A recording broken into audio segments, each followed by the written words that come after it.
ትውልዱ ወደ ትምህርት ቤት እንዲመለስ ማድረግ እንጂ እንዲያው ትምህርት እንዲጠላ ማድረግ ምን ይቻላል? ሁለተኛ 3 ጾታ በዚህ ሀገር ላይ የለም።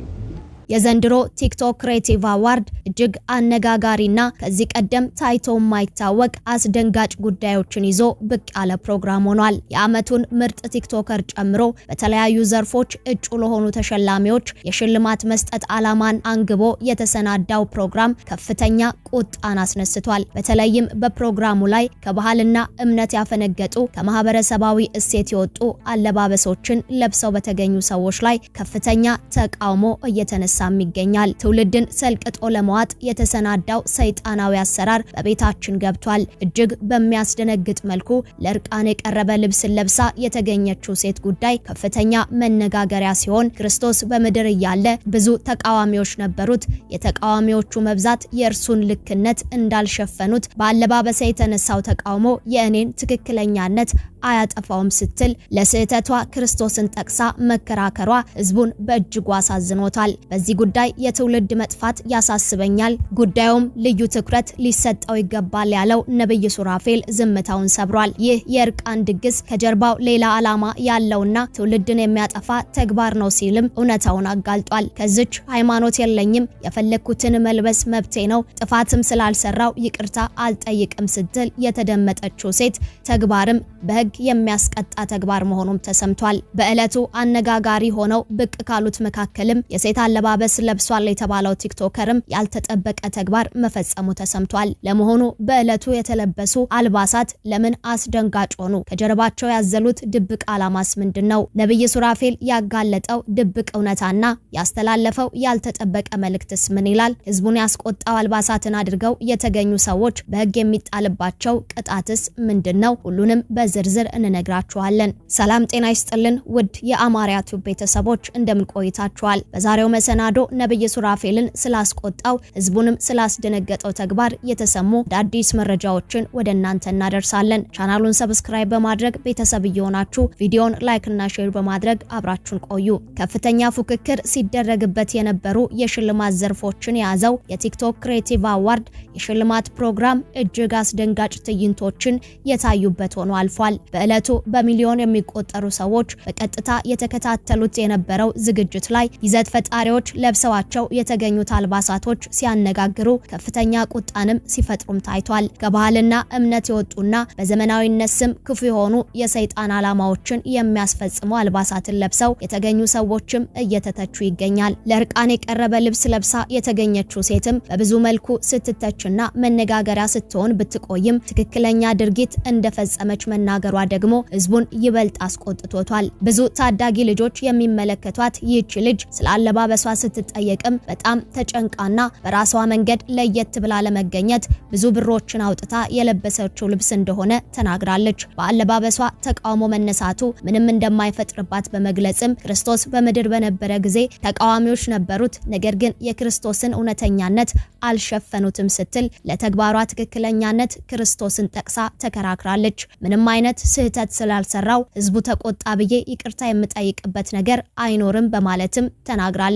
እርቃን መውጣት መዘመን ነው የሚል መርዛማ አመለካከትን ትውልድ ላይ ከመዝራቷን በዘለለ ትክክለኛ ተግባር መፈጸሟን በመናገር መሟገቷን በህዝቡ ዘንድ ከፍተኛ ቁጣን ቀስቅሷል። በርካቶችም በዚህ ጉዳይ ሐሳባቸውን እያጋሩ ሲሆን ህግም በዚህ ላይ ቅጣት እንደሚጥል ተሰምቷል። የፈለኩትን አለባበስ መልበስ መብቴ ነው በሚል ለህዝብ ሞራል ተቃራኒ የሆነ አለባበስን መልበስ ወንጀል ስለመሆኑና የግለሰብ ነጻነት መገለጫ ተደርጎ የማይወሰድ በእስርም የሚያስቀጣ ወንጀል መሆኑ ተነግሯል። ከባህላችን ውጪ የሆነ ልብስን ለብሳለች የተባለችው ልጅ ላይም ህግ ተገቢውን እርምጃ እንዲወስድ እየተጠየቀም ይገኛል። ከማህበረሰብ እሴት ውጪ ሃይማኖት የማይፈቅደውንና ሰይጣናዊ ዓላማ ያለው ልብስን ለብሰው የተገኙ ይዘት ፈጣሪዎችም ከዚህ ትችት አላመለጡም። የሴት አለባበስ የሆኑ ልብሶችን ለብሰው የተገኙ ወንዶች ለትውልዱ መሰልጠንን ሳይሆን መሰይጠንን የሚያወርሱ በመሆኑ ሊወገዙ ይገባል ያለው ህዝብ ድርጊቱን አውግዞታል። ከህዝቡ ትችት በኋላም ይህን አጸያፊ አልባስ ለብሶ የተገኘው ይዘት ፈጣሪ ያልተጠበቀ ምላሽ ሰጥቷል። ወጣቱ ቲክቶከርና ዩቲዩበር ጃኒም በቲክቶክ አዋርድ ላይ በነበረው አለባበስ ህዝቡ መቆጣቱን ተከትሎ ስለ ሁኔታው በማስረዳት ምላሽ ሰጥቷል። እኔ የማይክል ጃክሰንን አለባበስ አስቤ ነበር ነበር የለበስኩት። ከዘራ ለመያዝ አስቤ ማግኘት ስላልቻልኩኝ ነው ቦርሳ ያዝኩት። እሱ ሙሉ በሙሉ ስህተት ነው። በሌላ ነገር ያሰባችሁት እንደዛ አይደለም፣ ይቅርታ ጠይቃለሁ ሲል ስላለባበሱ ይቅር በሉኝ በማለት ይቅርታውን ጠይቋል። ነገሩ ከልብስ ባሻገር ከመልበስም በዘለለ ትውልድን የሚገድል መርዛማ አመለካከትን የሚያሰርጽ መሆኑን ተከትሎም ይመለከተናል ያሉ ሁሉ ሐሳባቸውን እያጋሩ ባሉበት ነብይ ሱራፌል ዝምታውን ሰብሮ ስለ ጉዳዩ አሳሳቢ ደረጃ ላይ መድረስና ዝም መባል እንደሌለበትም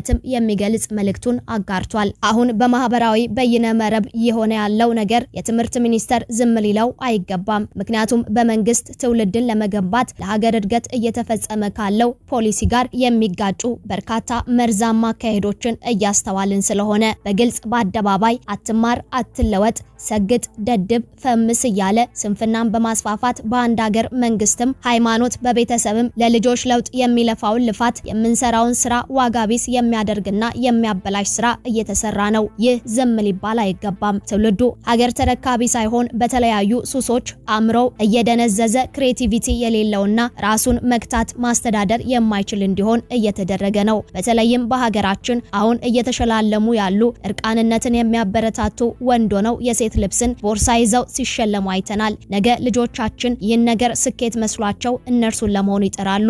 እነዚህ የሰይጣን ተግባርን ለማስፋፋት ወይም ከሰይጣን አሊያም ከሌላ ሀገር አጀንዳ ይዘው የመጡ እየተንቀሳቀሱ ያሉ የክፉ መልእክተኞች ናቸው። ይህ መርዛማ ክፉ ዘራቸው ሳይስፋፋ ሳያድግ ልንቃወመው ይገባል። ሀገራችን ኢትዮጵያ ብዙ ያልተፈታ ችግር እስካሁን ቢኖርም ከእንደዚህ አይነት ትውልድን የሚገድልና ሀገርን የሚያመክን ክፉ ጋሬጣ አይበልጥም። ከዚህ የከፋ ምንም ነገር የለምና መንግስት ለትውልድ ለውጥ ማለትም ከተለያዩ ሱሶች ወጣቶች እንዲወጡ ብዙ ስራ ሰርቷል።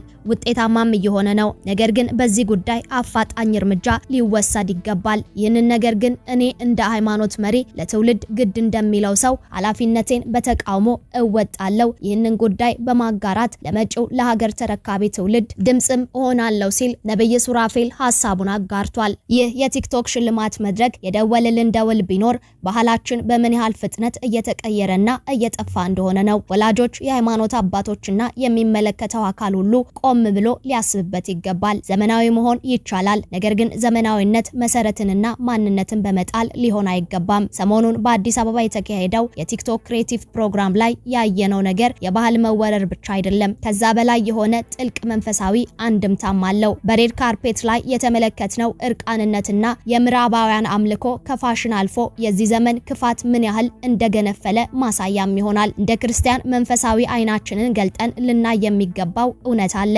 ይኸውም ከነዚህ ልጆች ጀርባ ትውልዱን ከእግዚአብሔር እውነት ለማራቅ ሌት ተቀን የሚሰራ ጠላት መኖሩን ነው። ዲያብሎስ ልጆቻችንን ለመዋጋት የሚጠቀምበት ስልት ረቂቅ ነው። በቀጥታ ሰይጣን ተከተሉኝ አይላቸውም። ይልቁንም እነዚህ በቲክቶክ ላይ የሚታዩ ታዋቂ ግለሰቦችን በመጠቀም ኃጢአትን እንደ ዘመናዊነት፣ እርቃንነትን እንደ ውበትና እግዚአብሔርን አለመፍራት እንደ ነጻነት አድርጎ ያቀርብላቸዋል። ዓላማው የልጆቻችንን አእምሮ መቅረጽ ነው። አንድ ጊዜ አእምሯቸው ለኃጢአት ከተመቻቸና የውሸት ነጻነትን ካመነ ከእግዚአብሔር ቃል ጋር ይጣላል። እንደ ክርስቲያን ወላጅ እየሆነ ያለውን ሁሉ መራራ ቢሆንም ልንውጠው የሚገባ እውነት ላይ ተገኝተናል። ብንወድም ባንወድም እነዚህ ቲክቶከሮች ወይም ኢንፍሉዌንሰሮች በልጆቻችንና በመጪው ትውልድ ላይ ያላቸው ተጽዕኖ እጅግ የላቀ ነው። ልጆቻችን እኛን ከመስማትና ከእኛ ከመማር ይልቅ እነዚህን ቲክቶከርና ታዋቂ ሰዎች ማየት ማድነቅና መከተልን ይመርጣሉ። የቤተክርስቲያን ትምህርት ከሚማሩ ይልቅ ወይም በቤት ውስጥ ከምንመክራቸው ይበልጥ በቲክቶክ ላይ በሚያዩት ቪዲዮ